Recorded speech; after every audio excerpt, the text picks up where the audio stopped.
Hello and welcome to Eagle Creek Park Nature Notes, the audio series created to help you plan your next visit to Eagle Creek Park in Indianapolis, Indiana. I'm Adam Hipschman, the Marketing and Program Coordinator for Eagle Creek Park Foundation. We're the primary nonprofit partner of Eagle Creek Park.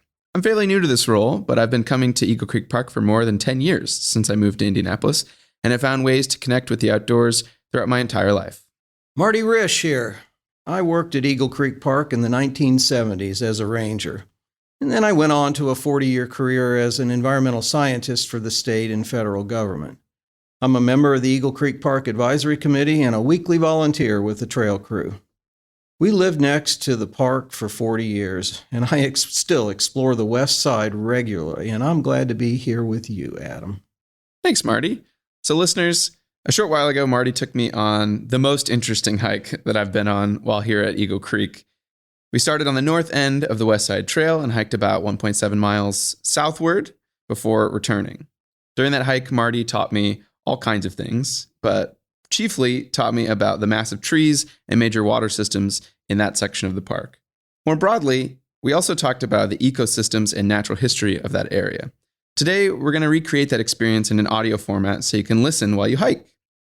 We have some resources to guide you and help you follow along. If you'd like to check out any of those resources, please check the show notes or go to eaglecreekpark.org. So Marty, you're here to discuss the West Side Trail at Eagle Creek Park based on your many areas of expertise and experience, trees and water features being among them. You've committed a lot of your time and energy to documenting and understanding the west side of the park. So I'm curious, can you tell our listeners, how did it come to be that you did all this work? You might call me a tree hugger, and that's okay. I've always admired the lone big trees I found on my hikes. After I retired, I realized that the park didn't have a list or map or detailed information about its big trees. So I came up with a proposal for a volunteer science project. I received a research permit, got some gear, and started the Eagle Creek Park Big Tree Registry back in 2020. And before that, for the 2018 Eagle Creek Park BioBlitz, I figured out the networks of streams in the park so we could collect water data along with the plant and animal data of that study. The big trees and streams have been here a long time, and they got me interested in the park history that happened around them. So I thank you for this opportunity to share some of what I've learned. I definitely appreciate it. I learned a lot on our hike. Today, we're going to discuss some very large trees on the west side. So before we get into that, can you tell our listeners about some of the things that you measured, primarily the age and height of those trees? Is that something listeners should do? How does that all work? Well, as a scientist, I know my work has to be reproducible. So I use the methods of the Eastern Native Tree Society. It's a group of academics who do what I do, but on a larger scale. We determine the girth or circumference of a tree at a standard height. That's 4.5 feet above the ground level, measured in decimal feet using a forestry tape. And then when the top of the tree is visible, that height is measured with a laser rangefinder that has software in it to calculate the height. Tree age for this project is an estimate. Each year, a tree adds an annual growth ring, which you could observe if you looked at the end of a cut log. So a core could be extracted from a live tree to count the rings under magnification, but that's beyond the scope of this project.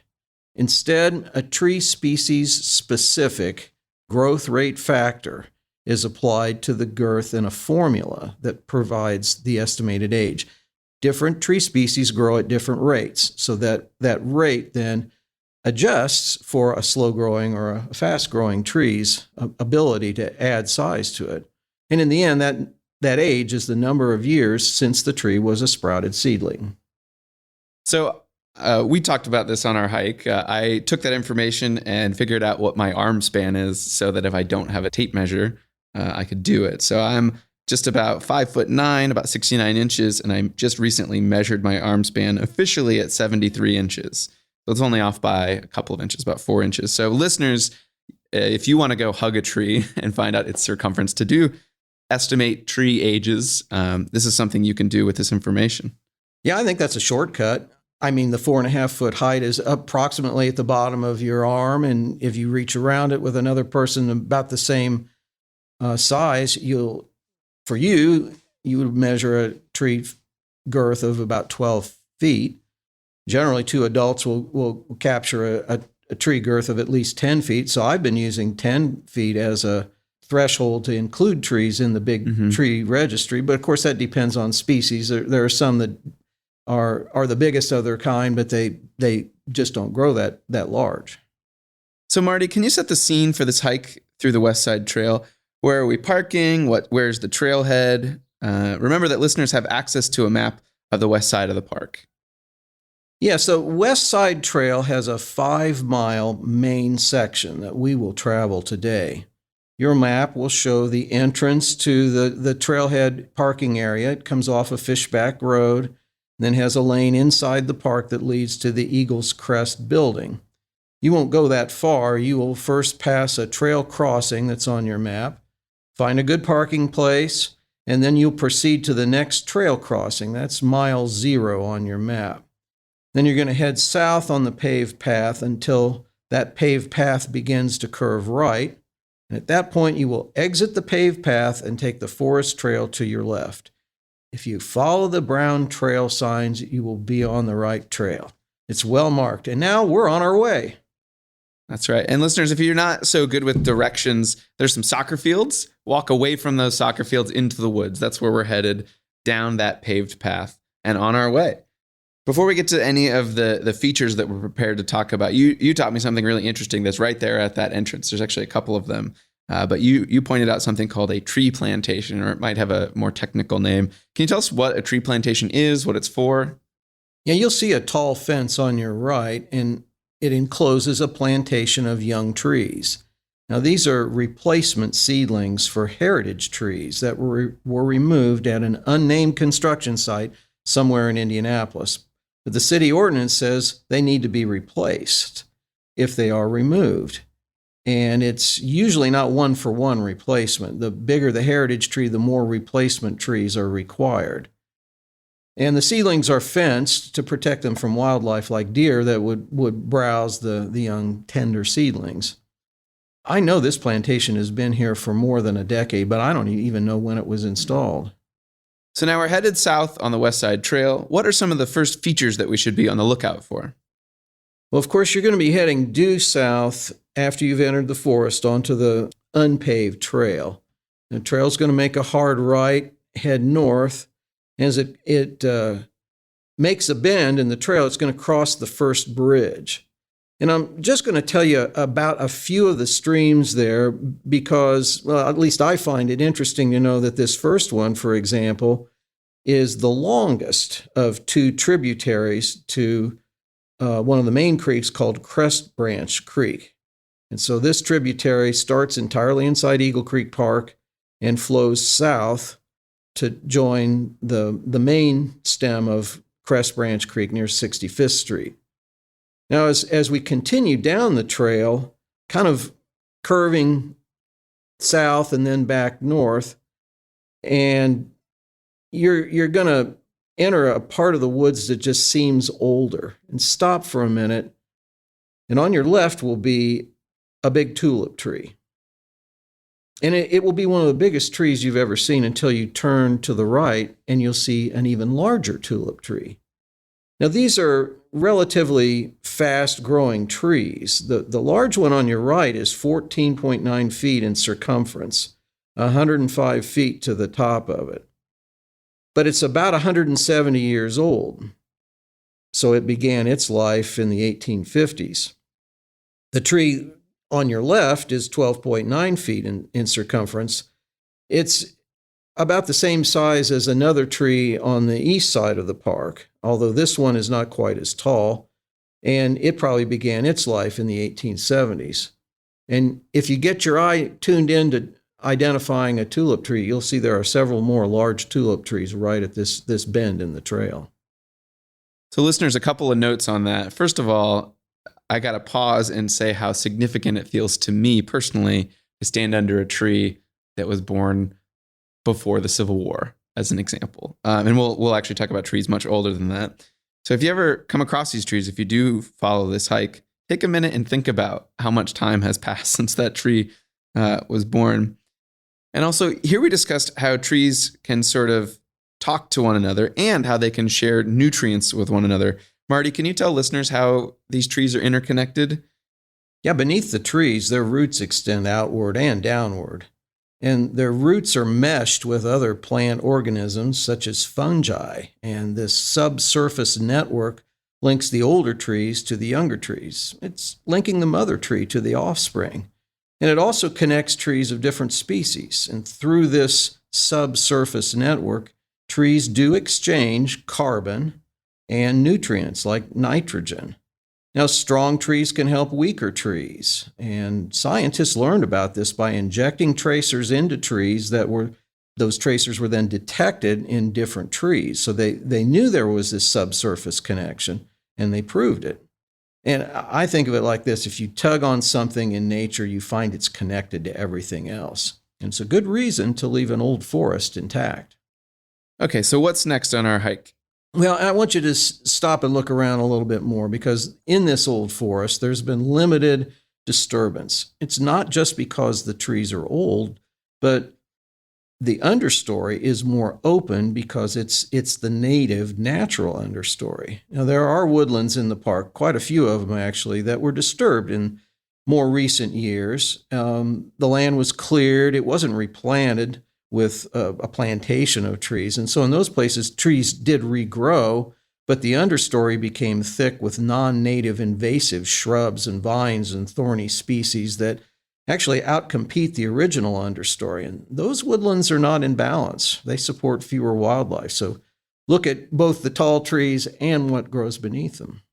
So listeners, you heard Marty say understory, and what he means by that is the shrubs and smaller plant life that are growing beneath the big trees. And he's totally right. When you walk into this section of forest, you don't see big bushes growing. You pretty much just see trees and small little bushes growing. Those are the native ones. You don't see anything like honeysuckle or anything trying to take over where it doesn't belong. And so to see these old growth forests, for me, my perspective on it was, I'm just so thrilled to A, be able to work with Marty and learn all this stuff, but B, to know that I work at a place that supports this park that has preserved these old growth forests that once you cut them down, you can't get them back. So what's next, Marty? Well, we've reached mile 1 at this point, and you'll be standing near the oldest American beech tree in Eagle Creek Park. Now, it does have a partner on the east side that's the same size and relatively the same age. This one is about 240 years old. It's a slow-growing species. It's much smaller around than that tulip tree that was almost 100 years younger. But this tree probably began its life in the 1780s. Quickly to interject with two things, Marty, that I should have told our listeners. One, if you follow along on our map that is labeled with yellow numbers, we're actually at number 5. We've made our way all the way down to the American beech that is listed as number 5 on that. And 2, I want to let listeners know that we've included a document that will help you identify some of these trees by their leaves. Not a good thing to do over an audio medium, so I'll let you check the show notes for those. So after mile 1, Marty, what's next? Well, then we're going to walk to the west, actually to the northwest, for quite a long stretch until the trail makes a hard left going back south. We're going to cross another bridge there, and that's another shorter tributary of Crest Branch Creek. Its headwaters are in a housing development just outside the park.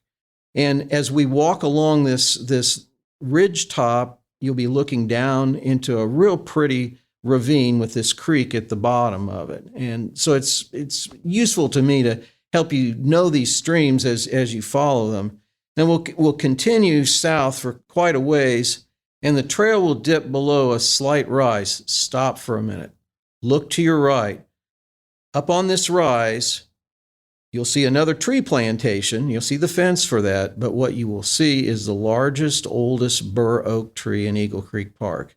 This is really an impressive tree. Get off the trail if you want to and walk up there. This tree is 16.3 feet in circumference. We have a picture of a group of 12, and those people spread out aren't even nearly as wide as the canopy of this tree. Now, it's about 310 years old. It's a slow-growing species. It probably began life in the early 1700s. So listeners, I stood in awe under this tree with Marty. And actually, this is as far as we made it on our walk before we turned around. What I can tell you is that I was able to take just what I learned and start to notice the massive trees in my own backyard. I live near Springdale neighborhood, just across from Pogues Run from where I live. And there are 2 300-year-old oaks just a 10-minute walk from my front door. I even measured the circumference of a different tree, an American sycamore, found a calculator online, and it estimated that that tree was about 240 years old. So, we're going to keep talking about this hike, but you can take some of these things and start to appreciate where you live much more than you could have before. Yes, there are large specimen trees in Indianapolis, and they have named them, like the Kyle Oak in Irvington. You were referring to the Temple Oak. Yep. And there's a Your tree was a too. chinkapin, the other one was a bur oak. So we'll see both of those species in actually somewhat smaller versions here on the West Side Trail hike. Marty, really quick before we keep going, what's it like for you to stand under an old massive tree here at the park? You've been studying them for going on 3 years. Well, I think you understand the feeling, Adam. Many of the big trees in Eagle Creek Park are solitary specimens. They survived by luck or circumstance. They might have stood near a house that's now gone. They might have been the shade tree in a pasture. And rarely there are patches of old growth forest with families of big trees. And a few are along this trail. I'll always remember the awe and reverence I felt when I discovered a true champion-sized tree like this big bur oak that we just passed. And the largest tree I've found is deep in the woods, far from a road or trail, and it's about 20 feet in girth. It's a hermit without a family. It's almost sad. Those families of big trees that we saw were like finding a lost treasure no one knew was there. They're so old compared to us. Well put. So what's next, Marty? Keep going. Well, we're going to continue down the hill, going south. We're going to cross a bridge that has the year 1942 inscribed on the side of the stone. And this bridge is believed to have been connecting farm ground and pasture that we've just walked through to a property a little bit south on 65th Street, the next landmark that we'll cross. And J.K. Lilly, we believe, owned all that back in the 1930s. This stream originates a short distance outside the park and flows eastward on the north side of 65th Street. It's joining in with that one that we've been walking along as we came down the hill. So we'll talk more about the destination of this in a minute, but we will have reached mile 2 then when we get to the paved West 65th Street. Now, if you look to the right, you'll see a gate at Raceway Road, and if you look to the left, you may be able to see the entrance to the Eagles Hideaway. West 65th Street served a number of residents along it before the park was created.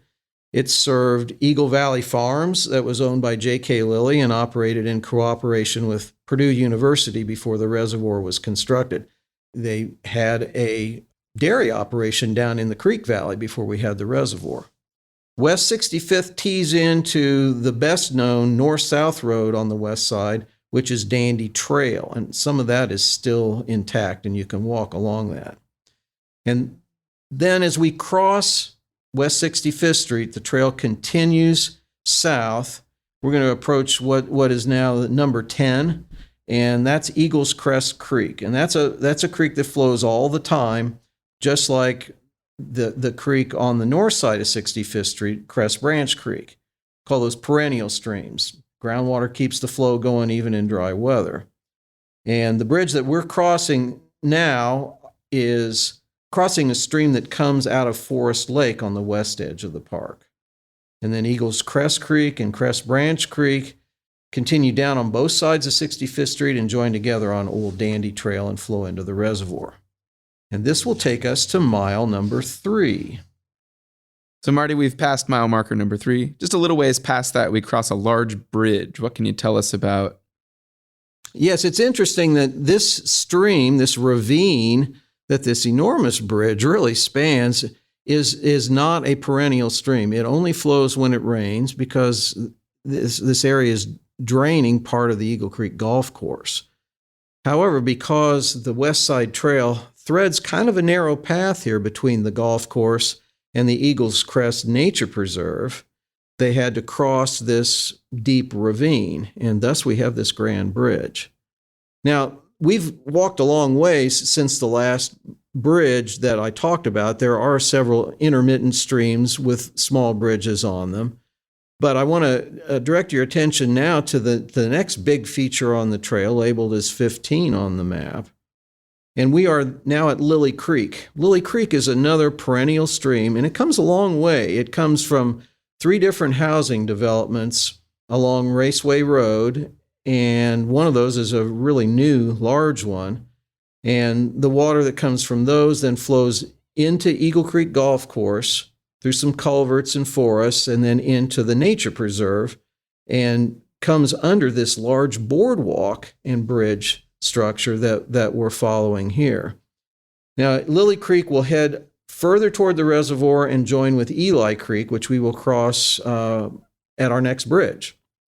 Just to jump in, Marty, I remember on our hike, you spoke about that particular boardwalk, and I know also that you've worked on building trails in the past. Do you think there's anything they could have done to avoid that enormous boardwalk? Was there any way to cut the trail differently, or is that just a consequence of the water feature? Well, these are large structures. They were expensive to put in, the boardwalk and the bridge. And the challenge in designing the West Side Trail, as I understood it, was not to construct it through the nature preserve. Mm. And of course, with the golf course not being a suitable location for a hiking trail, they had to follow this narrow path, and it just had these natural features that they adapted to. We're starting in a creek valley, and we're climbing a lot of stairs up to our next feature, labeled as 16. This is a chinkapin oak tree. It's over on the left side of the trail. It's about 12.6 feet in circumference, about 100 feet tall. It's near an old house foundation or building foundation. We don't know the origin or the history on that, interestingly enough. But this is another slow-growing species. It's probably began its life in the 1780s, and I can say that chinkapin oak species is represented as the largest tree on the west side of the reservoir, and the largest of its species, the largest tree altogether in Eagle Creek Park. And the one I'm thinking of on the golf course has a span of the crown, the canopy, that is 200 feet. So both oaks near my house are this species, chinkapin, or I saw online, it's at the display, it's chinquapin, I think is how it's spelled. Is there significant difference between Burr and chinkapin oaks? Well, I guess I would say a good field guide can help a person get started. For the numerous species of oaks in particular, we can compare the leaves, the bark, the twigs, the acorns. I tend to collect specimens and sometimes make measurements to compare with the characteristics listed in the field guides. For example, the bur oak has a few rounded lobes on its leaf margins and a fringed cap covering much of the somewhat large acorn, whereas the chinkapin oak has numerous rounded teeth on its leaf margins and smaller acorns with smaller caps.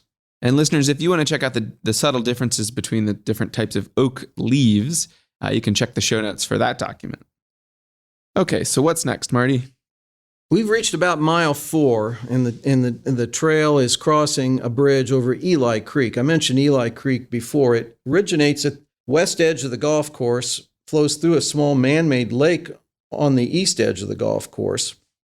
And then beyond this bridge, it joins with Lily Creek, the creek that was coming under the boardwalk. And they form this unique wet meadow wetland. It's a stunning place to visit if you like amphibians like frogs, or you're interested in little tiny fish that live in pools that are not really part of the reservoir. And so we have a few unique wetlands. Eli and Lily make a nice creek there. Now, if we continue on, we're going to finally hit a road. We're going to come up from that bridge, cross a gravel road. If you look to your right, you'll see basically the golf course. And this is known as County Road 650 North on the west edge of Eagle Creek Golf Course. But then there's the missing section on the golf course. And then this road then continues down past the Golf Maintenance Building and intersects with Sunny Hill Road, which I'll talk about in a minute. But it's important to remember, historically, there were residences and farms in this area, and this was just another county road that connected them with other parts of Marion and Hendricks County. And of course, this road is still actively used in Hendricks County. Now, as we continue through the woods, again, still heading south, we're going to then come down a hill and intersect a paved road. This is Sunny Hill Road that I was mentioning. If you go straight on Sunny Hill Road, you're going to intersect 56th Street, right by the Jones Chapel Cemetery.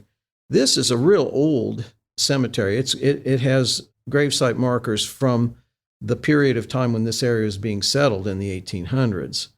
And the trail doesn't go all the way to the cemetery, and the trail is actually going to leave Sunny Hill Road and go into the woods in a minute. But I do want to draw your attention to the fact that Sunny Hill Road goes into a bay of the reservoir, and it intersects Old Dandy Trail, which was the main north-south trail. All of that underwater now, but those were the main ways that people would get from 56th Street to the north end up by the interstate. Of course, then it was just Wilson Road and Lafayette Road. And they would also use Sunny Hill Road to get to County Road 650 that goes into Hendricks County.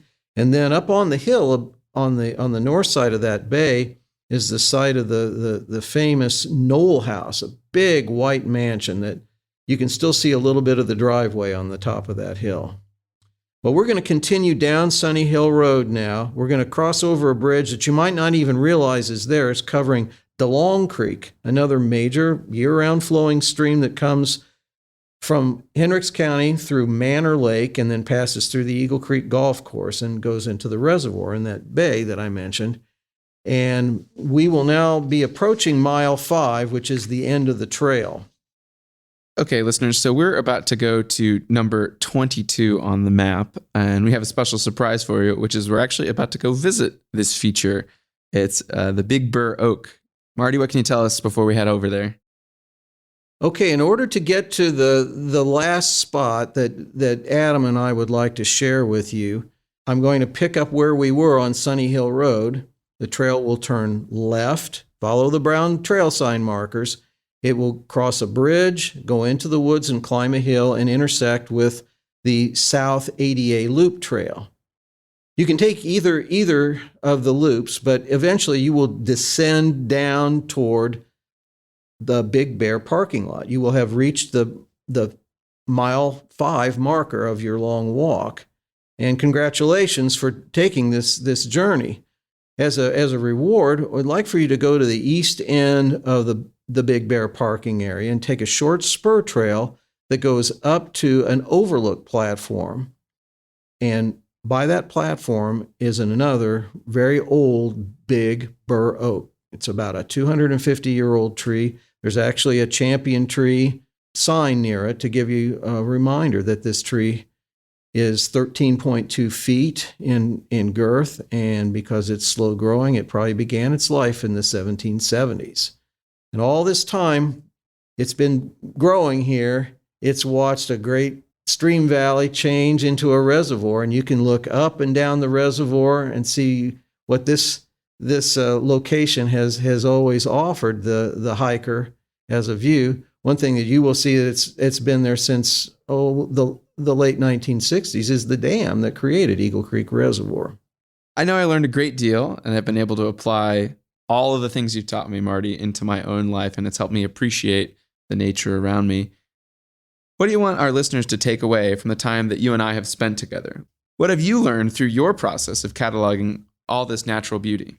Adam, we're quite fortunate to have such a large park so near our city.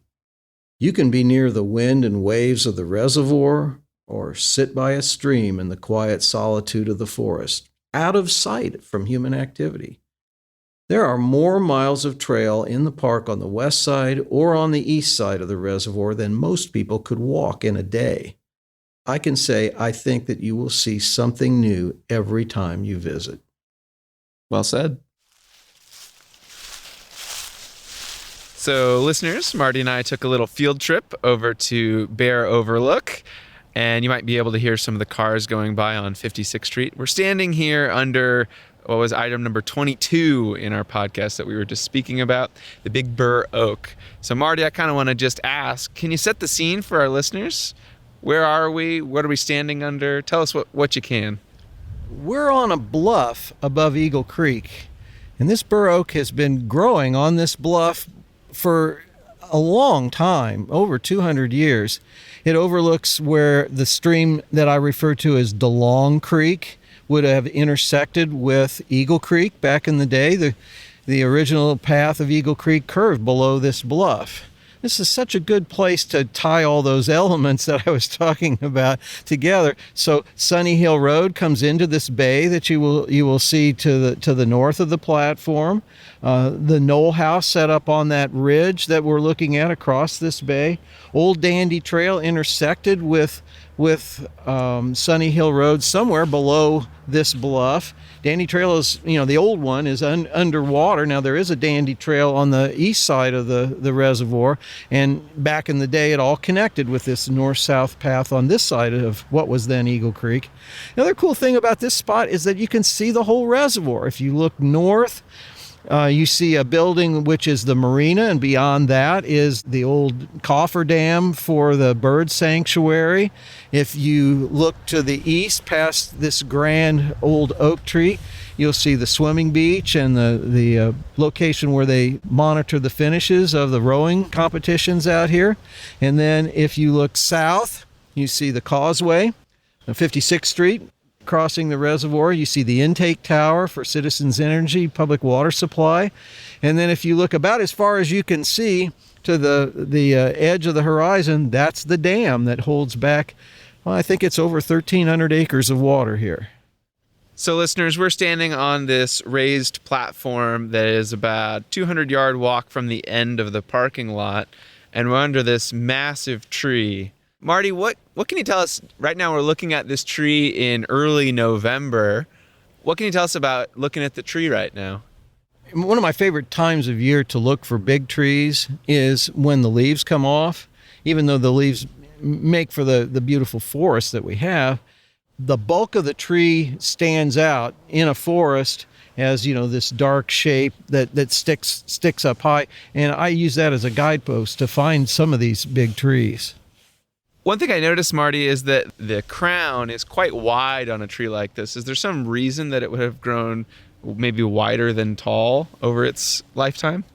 These solitary large trees that have somehow survived the axeman's blade have not had a lot of competition. If you go dense into the woods, everybody's kind of crowded together and they can't spread their limbs out as far. But these trees, like on the golf course or on an overlook, or at the edge of a large parking area that are not competing with other trees, they can send their limbs out as far and as wide as they can to gather all that sunlight that they use to make their food. So, Marty, we're standing here under this enormous champion tree, which you helped to classify and crown as a champion tree. Can you tell us a little bit more about how this whole project got started? You went to a lot of trouble, a lot of effort. I know you enjoy it, but what was the impetus for this massive project you've been doing?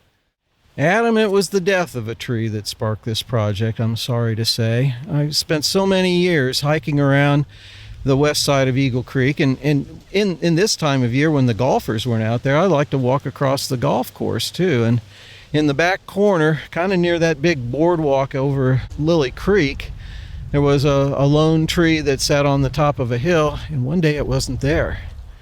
It had been cut down, and I couldn't figure out why.